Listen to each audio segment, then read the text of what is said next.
Au cours de ces face-à-face, entre les chevaliers de la plume et ses partenaires de tous les jours, il était question d'échanger sur les rôles des uns et des autres dans la lutte contre ces phénomènes qui a semblé gagner du terrain à Bukavu. Psychose dans la population. Ok. Si ce n'est pas peut-être secret défense, quelles sont les mesures concrètes? Oui, la mesure, il y a des stratégies que la police... Les kidnappings des enfants, étudiants et filles devront être combattus par tout le monde. Pour les représentants du commissaire divisionnaire agent de la police à ces assises, 4 cas enregistrés apparentent au montage et complicité entre victimes et bourreaux. On ne devrait pas parler même d'un raison de kidnapping à Bukavu, c'est un montage. Mais comme c'est une piste à l'oreille, vite, immédiatement la police a mis sur pied des stratégies pour arrêter ces jeux. Celui-ci a révélé que les enquêtes se poursuivent pour aboutir aux vrais résultats tout en invitant la population à la vigilance. Les patrons de la police intelligente invitent les habitants à informer la police dès qu'il y a un cas suspect. La mesure, il y a des stratégies que la police a mises en place.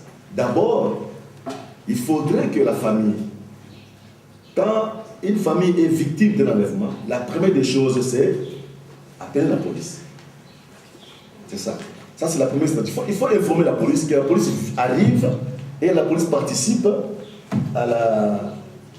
aux discussions entre les deux parties. Le reste là, ce sont des stratégies qu'on ne peut pas dévoiler à la presse, mais je demande à la population, au cas où vous êtes victime d'un enlèvement, première chose, appelez la police. Et que la police soit là pour faire vite et arriver à sauver la vie. Même appel aux médias de Bukavu pour jouer les rôles de sensibilisateurs et éducateurs de la population. Les décourager, comment par ce genre d'émission aussi que je salue. Nous devons dire à la population, on ne peut pas négliger. Nous devons faire des efforts, la police et la famille, à plusieurs niveaux. L'autorité urbaine aussi doit faire, elle a des devoirs dans ce genre de situations. Nous tous, nous devons travailler en synergie pour décourager les jeunes gens qui croient avec ça, ils peuvent avoir de l'argent. Pour l'Union nationale de la presse du Congo, section du Sud Kivu, leur soutien est indéfectible et toujours garanti à la police pour décourager tout celui qui peut nourrir de telles idées. Justin Kianga, président de la commission d'éthique et directeur de la RTNK, a rassuré que les médias du Sud Kivu sont et resteront toujours proches de la police. Mais nous menons du journalisme préventif. Ce journalisme préventif peut être mené sous plusieurs formes. Des spots éducatifs à la radio, des spots vidéo également éducatifs sont possibles, des messages en bande défilante à la télévision. L'excellence de nos relations avec la PNC pour relayer toutes les informations que nous détenons de ce partenaire-là et qui passent assez facilement dans nos différents médias.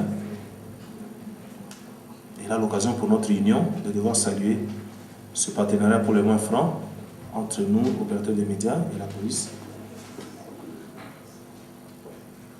Parce qu'on estime que quand nous faisons par exemple de la publicité pour des cas de véritables enlèvements ou pour des cas de faux enlèvements des jouets, cela peut décourager ceux qui seraient tentés, une fois de plus, par cette sale besogne. Je me souviens que plusieurs télévisions ici ont eu à devoir relayer, à devoir faire écho du dernier cas de l'étudiant Badere Koukouma de l'ISP. À un moment, peut-être par passion, par excès de passion, on a même été obligé de devoir violer certains principes de notre déontologie. Badere Koukouma n'avait jamais été condamné, par exemple.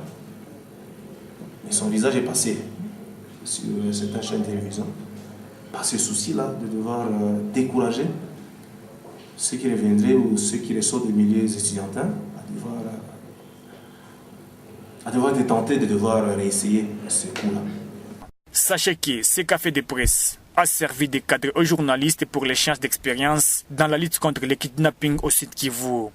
Il a réuni autour d'une table les différents prestataires de ce secteur et leurs partenaires soucieux d'une sécurité garantie de tous les Sud-Kivusiens.